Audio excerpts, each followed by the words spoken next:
What up, man? It's your boy, Truck Driver, man. I know it's been a minute. But look here, man. I'm back, man, with some news, man, about our Dallas Mavericks, all right? Say, check this out, man. I know it's been a while. I've been kind of just looking at the team and seeing what's going on. But honestly, they are starting to talk about our Dallas Cowboys starting season the same way they started talking about the Dallas Cowboys season, saying that we didn't play anybody when we beat the Washington Wizards. And I watched that game, and I like what I saw from Luka, which is the beast, and I like what I saw from KP, the unicorn.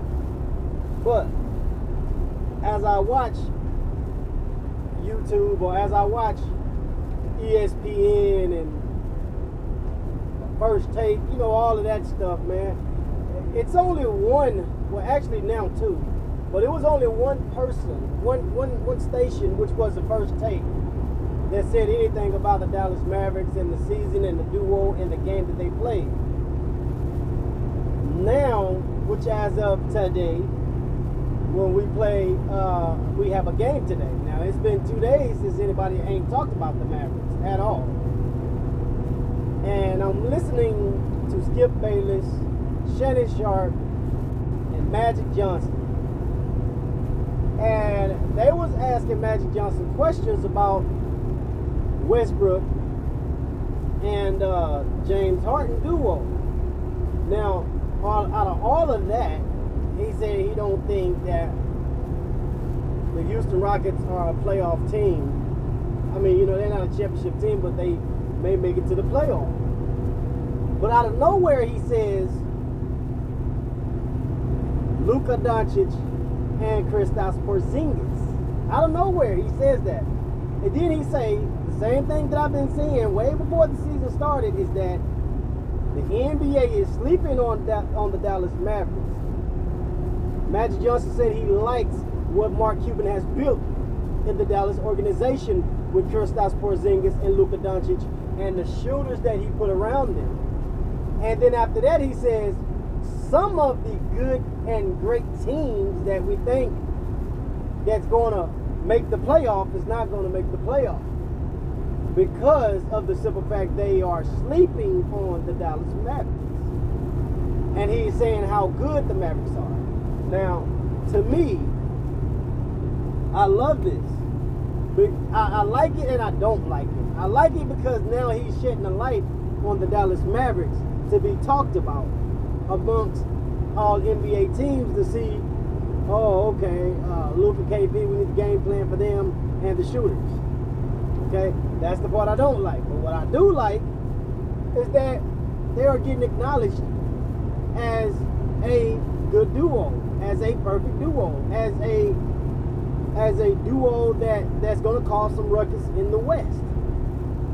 You know, and I'm not going to lie, I was hurt when we traded Dennis Smith Jr., but I have to say, and I've said it before on my old videos, is that I would trade Dennis Smith Jr., my whole team besides Luka, for Kristaps Porzingis. I would do that trade because Kristaps Porzingis to me is a beast. He's someone that when New York drafted him, I was like, damn, I wanted him then.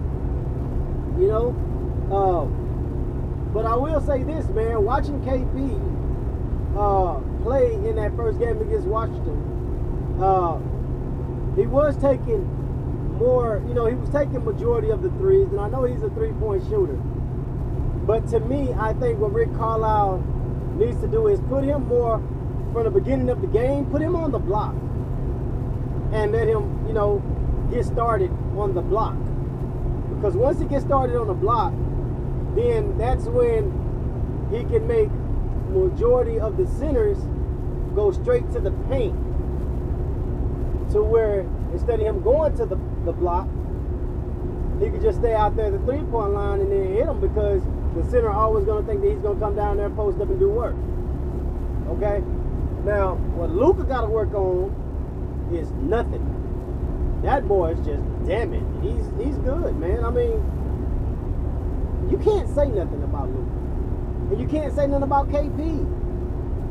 You know what I'm saying? Both of them are beasts. And after one game, with Luka scoring 34, and then KP scoring in his 20s, coming from an ACL turn, tearing, and in your first regular season game, like, I'm loving all of it. I'm so proud to be a Dallas Mavericks fan. And I was proud even when we wasn't winning, because of the simple fact that I pride myself on being a diehard Cowboy fan and a diehard Dallas Mavericks fan. Okay? I'll never switch, I'll never trade, and I'll never root for another team because we are not in the playoff or in a championship. Same thing when I was in high school, when I was playing sports, football or basketball.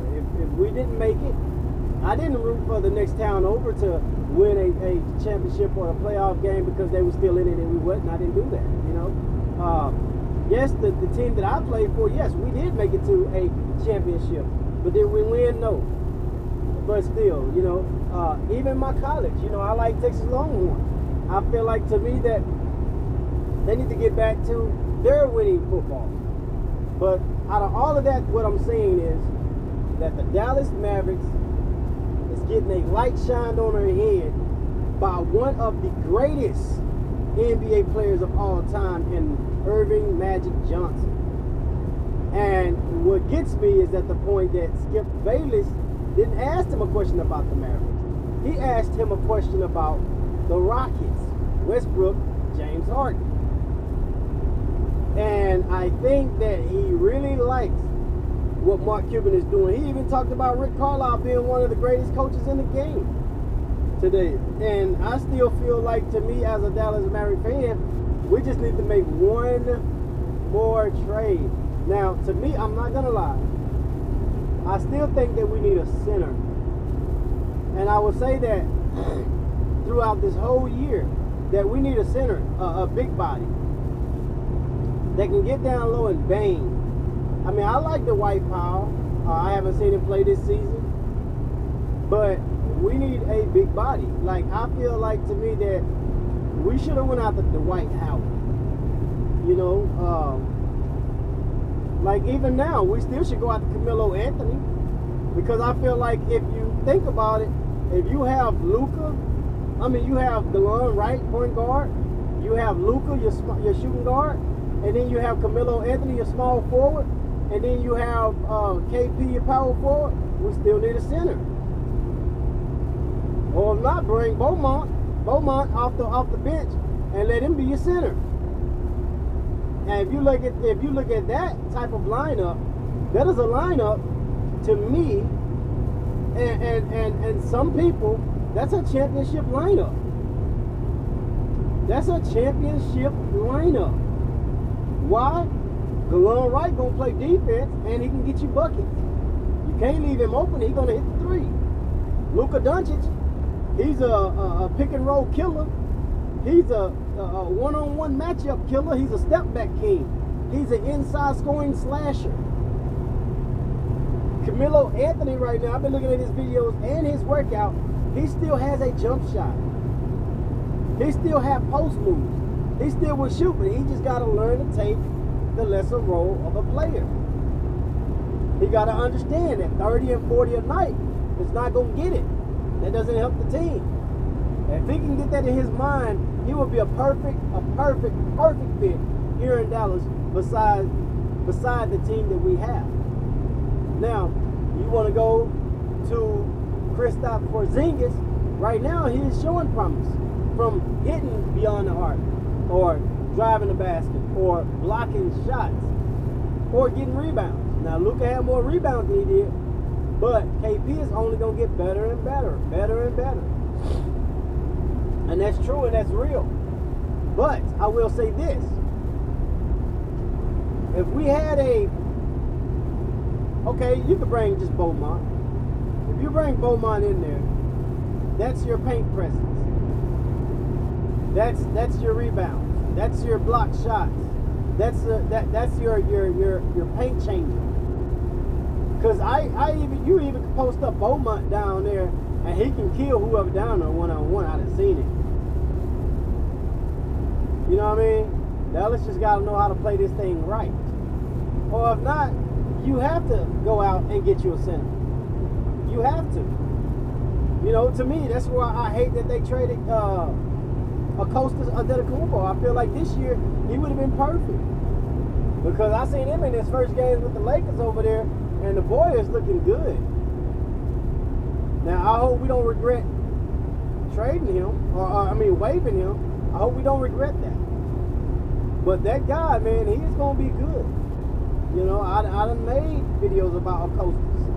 It just going to take him time like it took Giannis time. But once he reached that, he's going to be a very household name in the NBA. Just like his brother. But I was just giving y'all this information because it feels so good to be a Dallas Mavericks fan, to be up under the radar of the NBA, but just hear one of the greats speak out about the Dallas Mavericks, about Luka and KP, and saying how deadly that combo is. But not on top of that, you know, how the league is overlooking them, but some teams are not going to make the playoffs that are very good teams. And he said that right when he was talking about the Dallas Mavericks, not saying Dallas wasn't going to make it. He was saying some of the other teams that they put ahead of Dallas might not make it. So anyway, that's all I got for you guys, man. Y'all know I don't really just holler out, click that like. I don't holler out, you know, subscribe to the channel or nothing like that, because I feel like most of these are just my thoughts. And, you know, most of these are just how I feel about our Dallas Mavericks, man, and my team in general. So, I will tell you guys this. I would be happy if you click that like. I would be happy if you subscribe to the channel. I would be happy if you guys also share it. You know, because I also feel that the more and more there are people out there, you know, picking this up, talking about the Dallas Mavericks, keeping us going, things like that. I think it's good, not just for the Dallas Mavericks, but I think it's good for us as Maverick fans. And I want you guys to understand that today is game day. And I hope, and we hope, that our Dallas Mavericks pull it out.